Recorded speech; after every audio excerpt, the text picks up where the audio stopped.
Greetings, fellow humans. Katrina here. Quick disclaimer, I'm a professional, not your professional. Nothing I'm about to say should be taken as medical, legal, or otherwise advice. This podcast is purely for education and amusement. That is it. Disclaimer over. So I thought I'd talk today a bit about what I don't know about serotonin and depression. Once upon a time, it was taught that it was not enough serotonin that caused depression. And so if serotonin doesn't cause depression, what does? I figured we'd talk a bit about that today.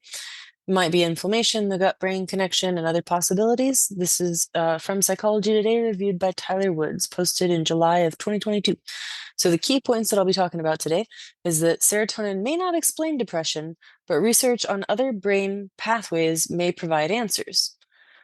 Next, the wiring and rewiring of our brains, which is called neuroplasticity, is influenced by our lifestyle and may affect depression. Our inflammatory state is affected by things like diet quality and sleep quantity and has also been linked to depression.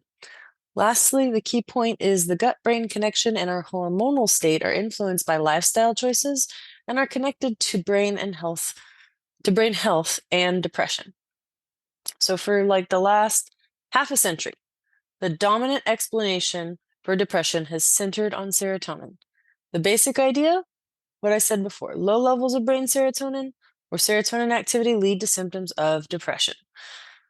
This theory, which is known as the serotonin hypothesis, is based on several data points, including animal research and the effects of antidepressants that are supposed to work by increasing brain serotonin levels.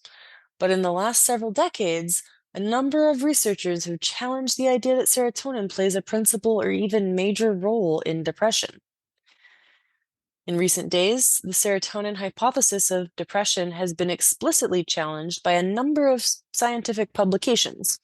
Most notably, and that would be at the time of the writing in July of 2022, a paper published in the Nature Molecular Psychiatry reviewed several lines of evidence in the subject of serotonin depression connection and concluded that the main areas of serotonin research provide no consistent evidence of there being an association between serotonin and depression, and no support for the hypothesis that depression is caused by lowered serotonin activity or concentrations.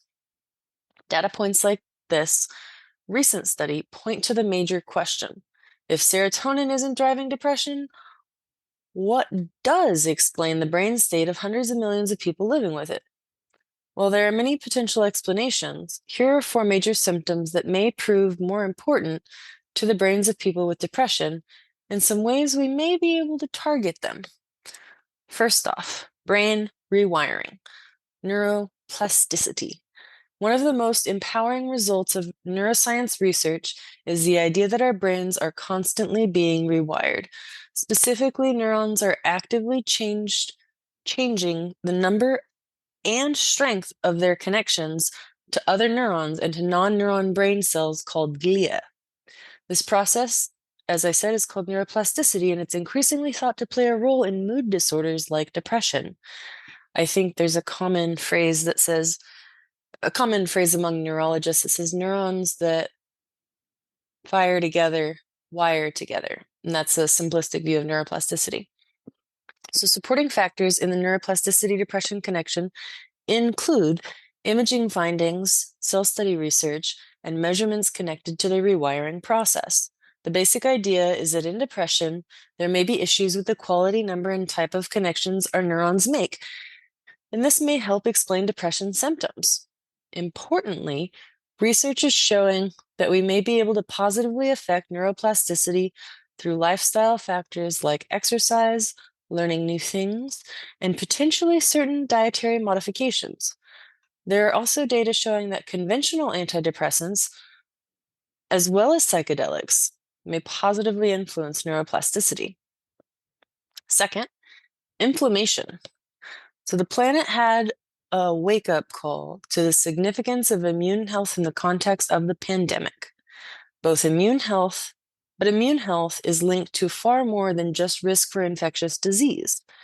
In the world of neuroscience and affective disorders, immune activation, especially inflammation, is thought to be a risk factor for the development of conditions like depression.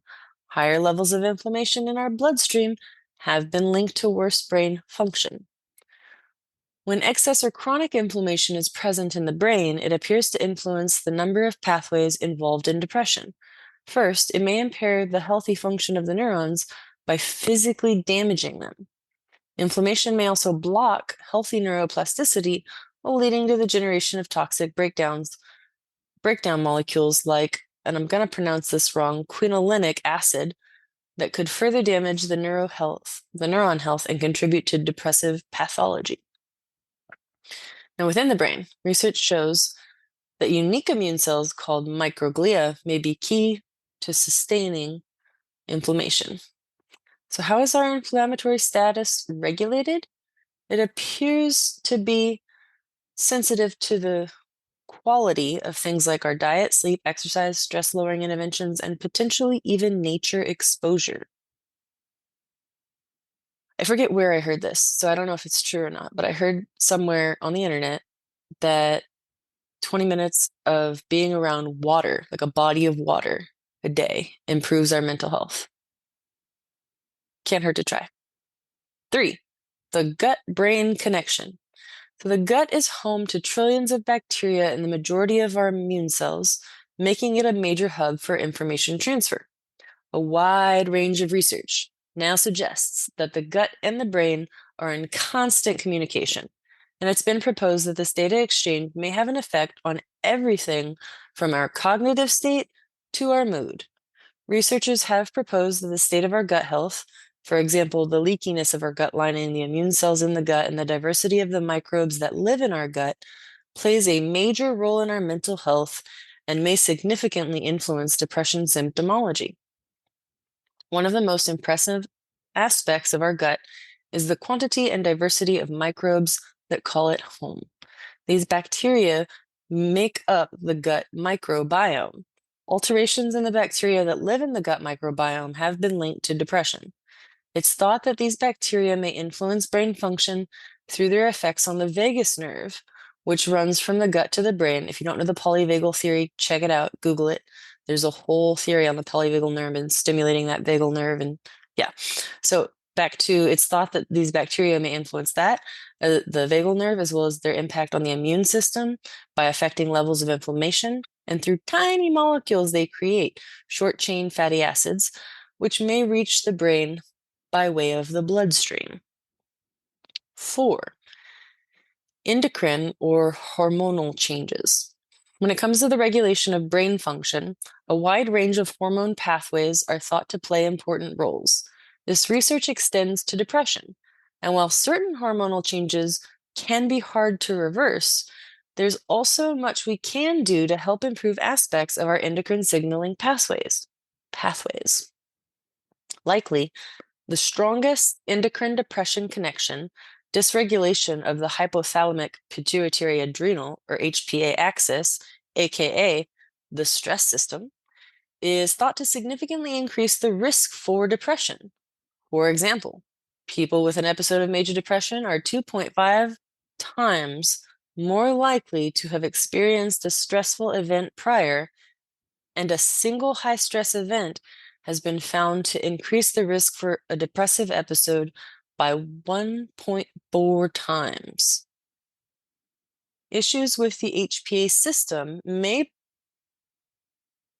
the issues with the HPA system balance may contribute to depression by negatively impacting the hippocampus, increasing inflammation, damaging neuroplasticity, and even killing off neurons. A number of strategies have been shown to be successful in regulating HPA function, ranging from daily meditation to exercise to time in nature. Another important link between hormones and depression relates to estrogen. This hormone is thought to have a number of brain protective roles, including enhancing neuroplasticity.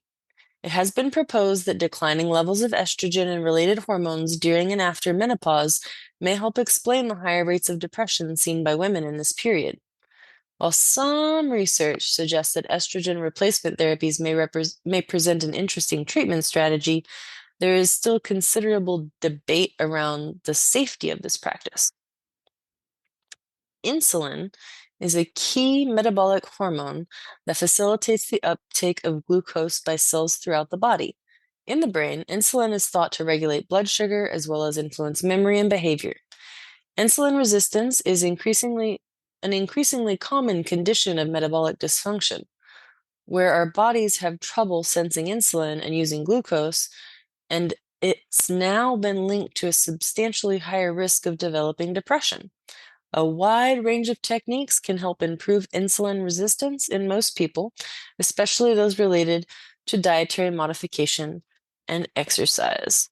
And so the author of this was actually Austin Perlmutter. Perlmutter, I don't know how to say that, medical doctor. He's a board certified internal medicine physician and the co-author of a book called Brainwash, if you want to check that out. So I do hope everyone found this educational and or amusing. If you want to support the show, click the button on the website. And remember, I appreciate each and every one of you simply for existing.